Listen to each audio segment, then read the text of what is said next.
Hi guys! Ulam for today. Adidas.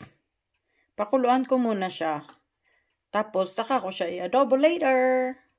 So, ayan na nga guys. Na-ready ko na yung aking chicken feet.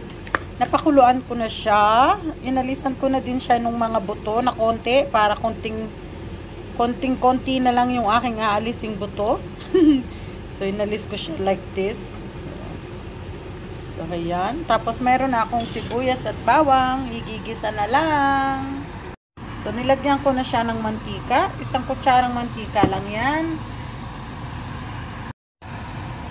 Ilagay ko na ang aking sibuyas at bawang. Sabay na.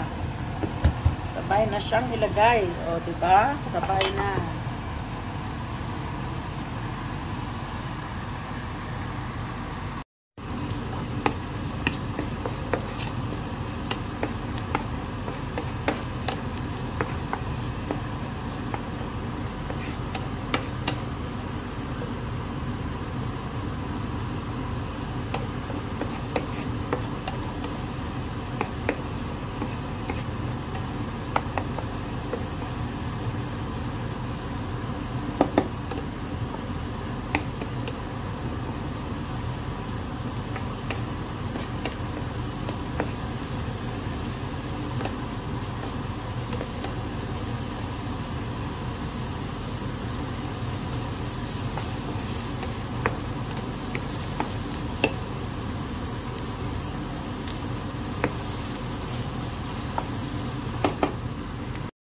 Ayan, ready na siya. Ilagay na natin ang chicken feet.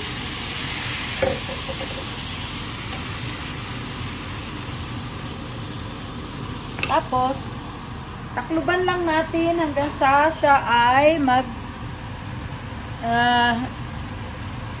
maluto ng konti. Lumabas yung fat niya mismo. Kasi may mga fat pa yan. Ayan, ang ganda na ng hitsura. O, diba? Hindi po ako naglalagay ng suka sa adobo. Hindi ko alam kung bakit. Ayaw ko ng suka. So, hindi siya adobo. Kasi walang suka. So, ayan. Pero, amoy maasim kasi siya. So, parang may suka na din. Pero wala siyang suka. Hindi ako naglalagay ng suka. Ayaw din ng aking jowa pag may suka. So, ang adobo ko ay walang suka, sibuyas, bawang, toyo. Yun lang yun. So, ayan. Luto na siya. Lamon na to. Hindi nakain. Lamon, lapang. So, guys, finito. Thank you for watching. Bye!